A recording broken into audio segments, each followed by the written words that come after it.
भगवान श्री कृष्ण कहते हैं, आपने जो भी नुकसान झेला है, शोक मनाने का कोई सही या गलत तरीका नहीं है, लेकिन दुख के प्रकारों और चरणों को समझकर आप इससे निपटने के स्वस्थ तरीके खोज सकते हैं। दुख हानि के प्रति एक स्वाभाविक प्रतिक्रिया है। यह भावनात्मक पीड़ा है जो आपको तब महसूस होती है जब कोई चीज या कोई ऐसा व्यक्ति आपसे दूर चला जाता है जिसे आप प्यार करते हैं। अक्सर हानि का दर्द भरा लग सकता है।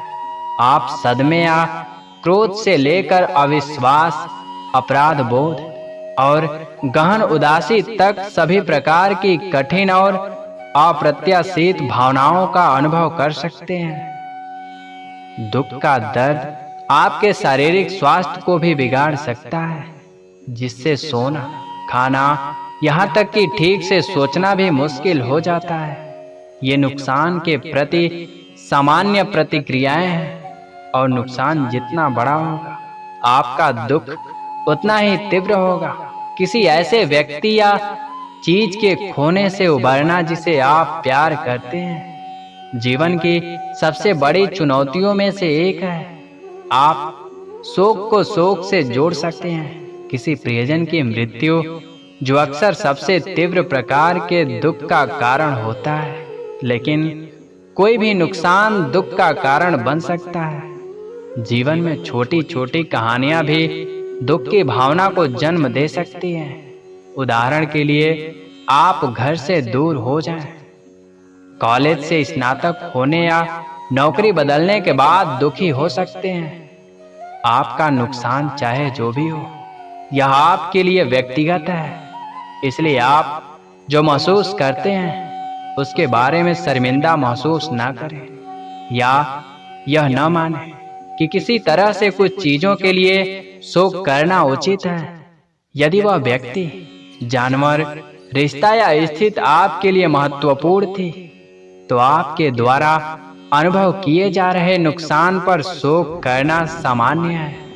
हालांकि आपके दुख का कारण चाहे जो भी हो, दर्द से निपटने के स्वस्थ तरीके हैं जो समय के साथ आपके दुख को कम कर सकते हैं और आपको अपने नुकसान को स्वीकार करने या नया अर्थ खोजने और अंततः अपने जीवन के साथ आगे बढ़ने में मदद कर सकते हैं। चाहे वह कोई करीबी दोस्त हो, जीवन साथी हो, पार्टनर हो, माता पिता हो, बच्चा हो या कोई और रिश्तेदार हो, किसी प्रियजन को खोना जितना दर्दनाक कुछ नहीं होता। इतने बड़े नुकसान के बाद जीवन कभी भी पहले जैसा नहीं लग सकता, लेकिन समय के साथ आप अपने दुख को कम कर सकते हैं, भविष्य की ओर देखना शुरू कर सकते हैं और अंततः अपने नुकसान को स्वीकार कर सकते हैं। शोक मनाना एक बहुत ही व्यक्तिगत अनुभव है। शोक मनाने का कोई सही या गलत तरीका नहीं है।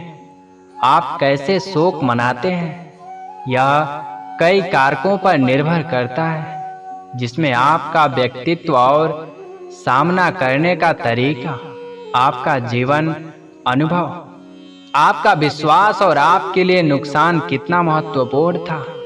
अनिवार्य रूप से शोक प्रक्रिया में समय लगता है। उपचार धीरे धीरे होता है।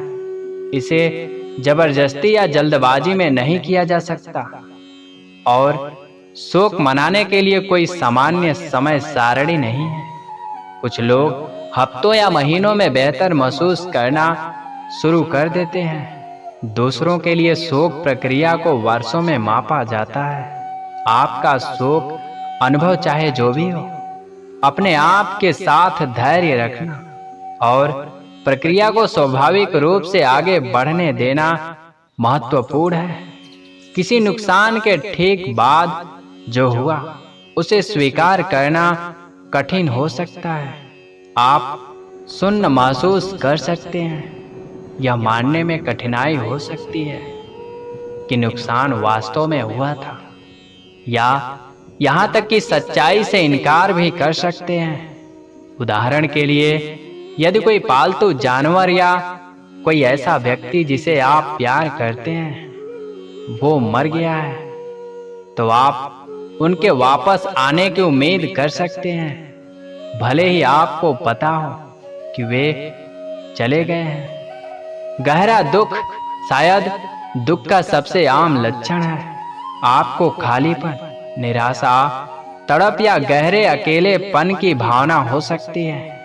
आप बहुत रो भी सकते हैं या भावनात्मक रूप से स्थिर महसूस कर सकते हैं। आप उन चीजों के लिए पछता सकते हैं या दोषी महसूस कर सकते हैं जो आपने की या नहीं की।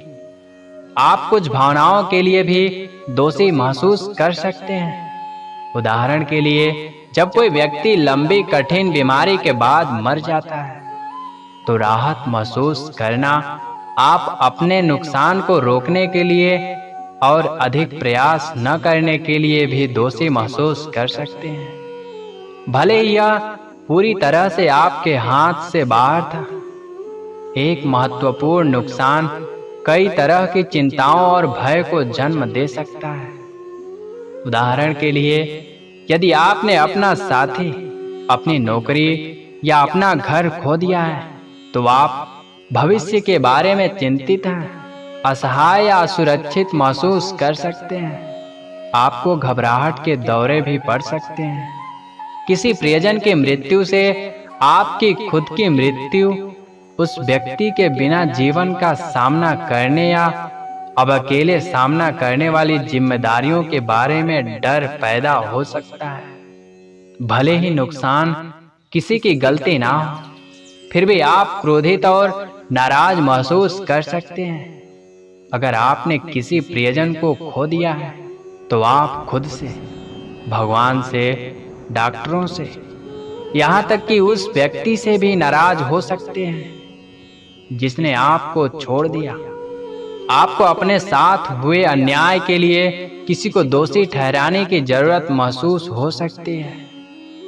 किसी महत्वपूर्ण नुकसान का दर्द कभी भी पूरी तरह से खत्म नहीं हो सकता है, लेकिन समय के साथ यह कम हो जाना चाहिए। जब ऐसा नहीं होता और यह आपको अपने दैनिक जीवन और रिश्तों को फिर से शुरू करने से रोकता है, तो यह जटिल दुख का संकेत हो सकता है। जटिल दुख आमतौर पर किसी प्रियजन की मृत्यु से उत्पन्न होता है, जहां नुकसान ने आपको शोक की स्थिति में फंसा दिया है। आप अपने प्रियजन को जाने के बाद उसे स्वीकार करने में असमर्थ हो सकते हैं। उन्हें परिचित स्थानों पर खोज सकते हैं, तीव्र लालसा का अनुभव कर सकते हैं, यहाँ तक कि महसूस कर सकते हैं कि जीवन जीने लायक नहीं है। यदि आप जटिल दुख का अनुभव कर रहे हैं और आपके नुकसान से उत्पन्न दर्द अभी भी हल नहीं हुआ है, तो सहायता प्राप्त करना और ऐसे कदम उठाना महत्वपूर्ण है जो आपको ठीक होने में सक्षम बनाएंगे। दुख का दर्द अक्सर आपको दूसरों से दूर रहने और अपने खोल में सिमट जाने के लिए मजबूर कर सकता है, लेकिन दूसरे लोगों का आमने सामने का समर्थन नुकसान से उबरने के लिए बहुत जरूरी है। भले ही आप सामान्य परिस्थितियों में अपनी भावनाओं के बारे में बात करने में सहज ना हो, लेकिन जब आप दुखी हो तो उन्हें व्यक्त करना जरूरी है। अपने नुकसान को साझा करने से दुख का बोझ उठाना आसान हो सकता है, लेकिन इसका मतलब यह नहीं है कि जब भी आप दोस्तों और परिवार के साथ बातचीत करते हैं तो आपको अपने नुकसान के बारे में बात करनी चाहिए। आराम सिर्फ उन लोगों के आसपास रहने से भी मिल सकता है जो आपकी परवाह करते हैं। मुख्य बात यह है कि खुद को अलग थलग ना करें, दोस्तों और परिवार के सदस्यों की ओर मुड़ें। अब समय है उन लोगों पर भरोसा करने का जो आपकी परवाह करते हैं, भले ही आपको मजबूत और आत्मनिर्भर होने पर गर्व हो। उनसे बचने के बजाय दोस्तों और प्रियजनों को अपने करीब लाएं, आमने सामने समय बिताएं और जो मदद की पेशकश की जाती है, स्वीकार करें कि बहुत से लोग किसी शोकग्रस्त व्यक्ति को सांत्वना देने की कोशिश करते समय असहज महसूस करते हैं। शोक कई लोगों के लिए एक भ्रामक, कभी कभी भयावह भावना हो सकती है, खासकर अगर उन्होंने खुद ऐसा कोई नुकसान नहीं झेला हो। वे इस बारे में अनिश्चित महसूस कर सकते हैं कि आपको कैसे सांत्वना दें और अंत में गलत बातें कह दें या कर दें, लेकिन इसे अपने खोल में वापस जाने और सामाजिक संपर्क में बचने के बहाने के रूप में उपयोग ना करें। यदि कोई मित्र या प्रियजन आपसे संपर्क करता है तो इसका मतलब है कि वे आपकी परवाह करते हैं। जब आप शोक में होते हैं तो खुद का ख्याल रखना पहले से कहीं ज्यादा जरूरी होता है। किसी बड़े नुकसान का तनाव आपकी ऊर्जा और भावनात्मक भंडार को जल्दी से खत्म कर सकता है। अपनी शारीरिक और भावनात्मक जरूरतों का ख्याल रखना आपको इस मुश्किल समय से बाहर निकालने में मदद करेगा। आप अपने दुख को दबाने की कोशिश कर सकते हैं, लेकिन आप इसे हमेशा के लिए टाल नहीं सकते। ठीक होने के लिए आपको दर्द को स्वीकार करना होगा। दुख और नुकसान की भावनाओं से बचने की कोशिश करना केवल शोक प्रक्रिया को लंबा खींचता है।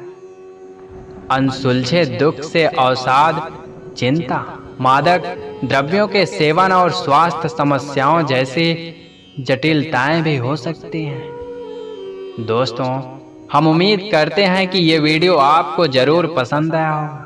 अगर वीडियो पसंद आया है तो वीडियो को लाइक, शेयर एवं कमेंट करें।